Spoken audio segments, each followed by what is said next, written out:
Meantime, some of the big movers in today's rally are the luxury retailers. Tiffany reporting first quarter results that beat the street, even after their profit warning, but the company also reaffirming its fiscal 2013 earnings forecast. We'll get another read on luxury tomorrow when Michael Kors reports, but in the meantime, our retail reporter Courtney Reagan and Stacey Widlitz, SW Retail Advisors President and CNBC contributor, joins us from London. Guys, Courtney, you and I were talking about some of the comps, I think, before 7 a.m. this morning. What do we make of them?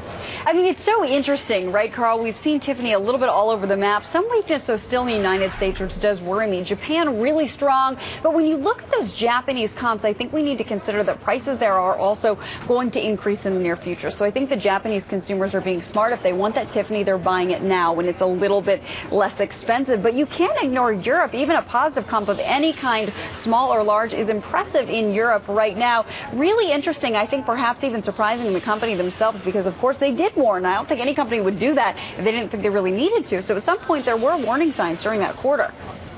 Stacey, is this the surprise of the year in your universe? It was a big surprise today. You know, if you look at the geographies, the two-year same-store sales number accelerated across the board. So, yes, as Courtney pointed out, Japan was upside, but there's also some price increases going on. And if you look at the North America number, the United States, the comps were up about 3%. The company said internally that was, you know, a bit below expectations. So even though they blew away the quarter, they're maintaining guidance for the rest of the year because they're still a little bit worried about the U.S. consumer.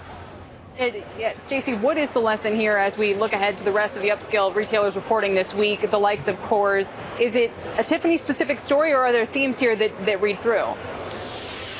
Well, you know, I think we've heard from Macy's talked about Bloomingdale's was a little bit weak at the high end. We heard Nordstrom was a little bit weak. Ralph Lauren was a little bit weak. So it's a mixed picture here. Richemont, who owns Cartier, was very strong in April. So, you know, if you look at Tiffany, I think the expectations were low here. And again, last year they took down guidance almost every quarter. So I think the street is looking at this stock and saying, okay, better than expected here. And it's fine with us that this company is taking a conservative approach because we don't want to see that year of guide downs again.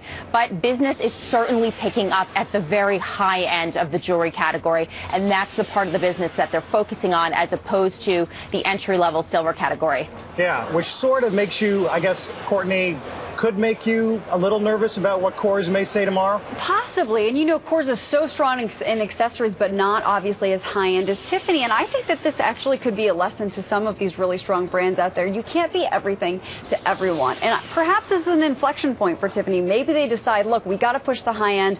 That's where the strength is. Don't push as much of that silver business. I think it's very hard to win on both sides all the time. And sometimes you have to sort of pick which one you're going to target. And high-end seems to be doing well. Maybe that's going to be a problem for Kors, but those comps have been almost unbelievable every quarter when we see those. It's like, are you sure that comp was that strong? It's almost hard to believe when those Kors numbers come in. Yeah, anyone who was... And I think that'll be the story tomorrow, too, with Kors. I think the comps will be incredibly strong, and I'm even seeing some out of stock in some of the really bright colors. It's all about the price point at Kors, and they're taking share from Coach, so I think it's an accessible luxury play that's really working here. Important to focus on what the reason why they aren't selling more. Is it an inventory shortage? That would be an interesting move from what we've seen in the past. Courtney and Stacey, thank you both very much.